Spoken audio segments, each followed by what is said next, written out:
L'importance d'une telle convention, c'est la nécessité pour le jeune public, quand il va visiter des lieux culturels, que ce soit des musées ou des lieux patrimoniaux, que cette visite soit riche, nourrissante, et qu'elle lui apporte à ce public toute l'ouverture nécessaire pour comprendre les objets, les œuvres qui sont exposées. Voilà. Et c'est vrai que c'est pas pareil de visiter un musée sans médiateurs qui viennent nous expliciter les œuvres que de le visiter avec des liens. Ces médiateurs, pour moi, et ces médiatrices, c'est des liens entre le jeune public, et notamment le public scolaire, parce que c'est à eux que s'adresse cette convention, et les œuvres qui sont exposées dans les musées. De sorte que quand ils en ressortent, ils se sentent véritablement nourris par leur visite. Et ils ont envie de revenir.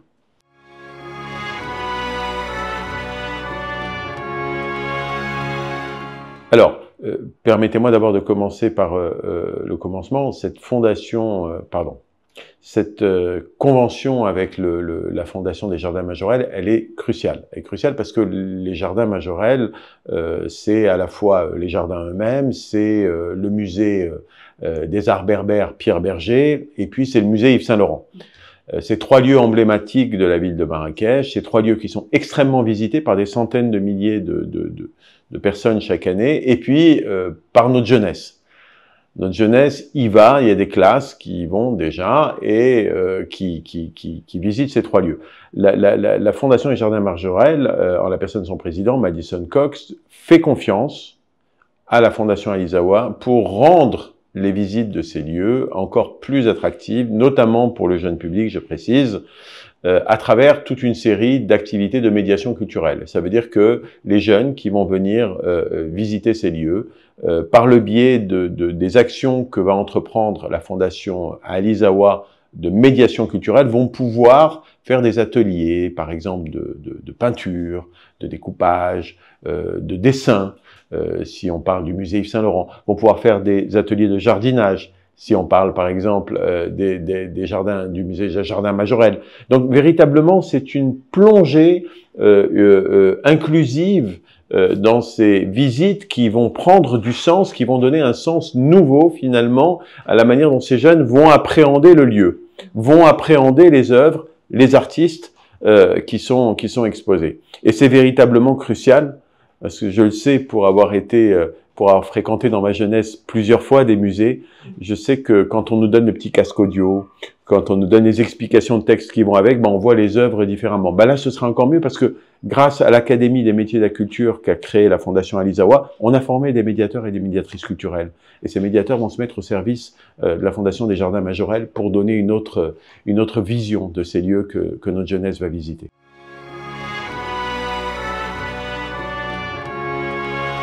Alors, à la Fondation Majorelle, non, parce qu'il n'y a pas de salle de cinéma, mais il n'est pas exclu que la Fondation Alizawa puisse travailler sur la partie également cinéma, avec les salles de cinéma, pour pouvoir donner aussi des grilles de lecture à notre jeunesse. Et notamment, je vous en informe, on a signé une convention avec le ministère de l'Éducation nationale, qui nous fait confiance, et je le remercie également parce que c'est une confiance qui nous honore, pour faire entrer le cinéma et l'improvisation théâtrale dans les écoles.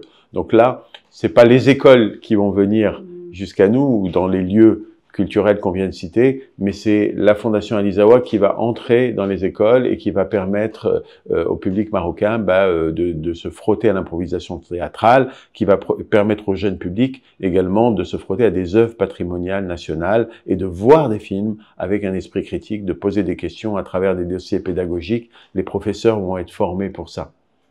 Alors, on a signé un partenariat avec la Fondation Ben Salah pour développer une plateforme de e-learning culturel. Le e-learning culturel, c'est pour permettre aux jeunes, partout où ils se trouvent, sur l'ensemble du royaume et même à l'étranger, de pouvoir apprendre le théâtre, la danse, la musique, jouer un instrument sur Internet, sur une plateforme, là où par contre la Fondation n'est pas présente à travers des centres culturels, pour pas que ces jeunes se sentent isolés. Et encore une fois, qu'ils soient sur le territoire national ou à l'étranger, on va leur permettre gratuitement, dès déjà, d'aller véritablement savoir comment jouer d'un instrument, comment chanter. Et ça, c'est le Covid qui nous l'a appris. C'est un des enseignements. Il faut bien qu'il y ait des choses positives de ce Covid. C'est que les jeunes se sont sentis un peu livrés à eux-mêmes, abandonnés. Ben là, on s'est dit, on va créer un outil, un lien entre eux et les professeurs, un outil digital.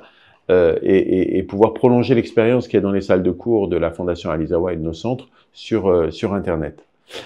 Après, Inch'Allah, on espère aussi grandement pouvoir continuer à ouvrir d'autres centres culturels, parce que vous savez que la Fondation Alizawa, aujourd'hui, compte 6 centres culturels à travers le royaume, et c'est déjà énorme, puisqu'on est présent à Tanger, Marrakech, Casa, Fès, Agadir, mais on espère pouvoir élargir encore plus cette base de centres, parce qu'on voit l'impact pour notre jeunesse. On voit à quel point ça peut changer des destins et des vies humaines de fréquenter ces centres. Il y a toujours eu du talent au Maroc. Et il y a notamment toujours eu du talent auprès des jeunes. Voilà. Ça, de tout temps. Et vous avez qu'à voir les ma'almines. Le travail du ma'allem, c'est du talent. C'est de l'art. D'ailleurs, c'est pour ça qu'au Centre culturel des Étoiles de la Médina à Fès, Petha, on a des ateliers qui sont donnés par des ma'allems pour encourager la transmission de l'artisanat, qu'on n'oublie pas à quel point ces artisans sont des artistes. Donc le talent, il est dans la société marocaine, dans les arts folkloriques, populaires, la danse, le chant, l'aïta, de toutes les manières possibles, de tout temps. Ce dont on a besoin, c'est d'un accompagnement. C'est que ce talent brut ne se perde pas dans la nature.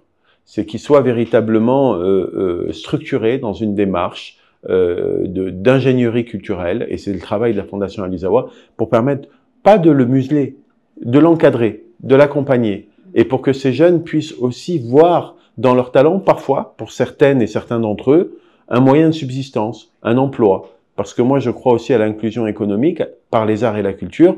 C'est un vivier d'emploi extraordinaire pour notre pays. Il y a plusieurs métiers qui sont liés aux arts et à la culture, et je suis sûr que, et l'expérience de la Fondation Alizawa nous l'a prouvé, je suis sûr qu'il y a des jeunes qui vont pouvoir trouver un métier et un moyen de subsistance grâce à ça. On accueille une vraie chicha, une chicha venue des plaines avec son violoniste. Et là on va vous dire fort.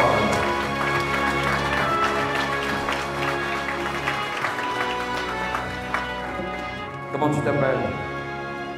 Touda. Cheikha Touda.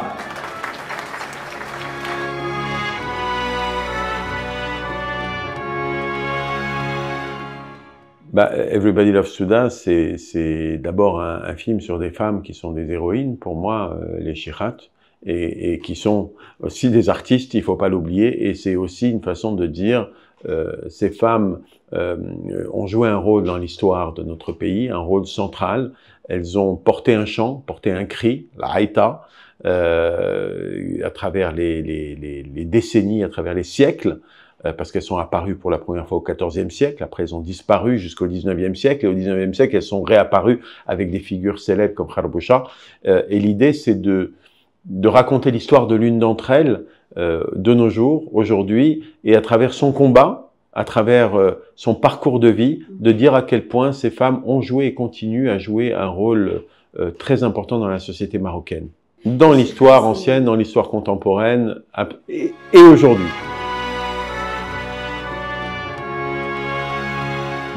Nisrine Radi, elle s'est formée pendant 1 an et demi pour apprendre à chanter l'haïta, pour apprendre à danser, pour apprendre à parler, à bouger comme les Cheikhats. Il y a tout un univers, vous savez, pour être crédible, pour être authentique. Elle a fait un travail absolument remarquable, et c'est ce qui fait que dans le film, elle est aussi puissante, aussi forte et aussi crédible, surtout. Donc j'aimerais aussi lui rendre hommage à elle aussi. Le film a été porté par un bel élan depuis le Festival de Cannes. Il a remporté des prix récemment. On a eu l'honneur et la chance de se voir choisi pour représenter le Maroc aux Oscars.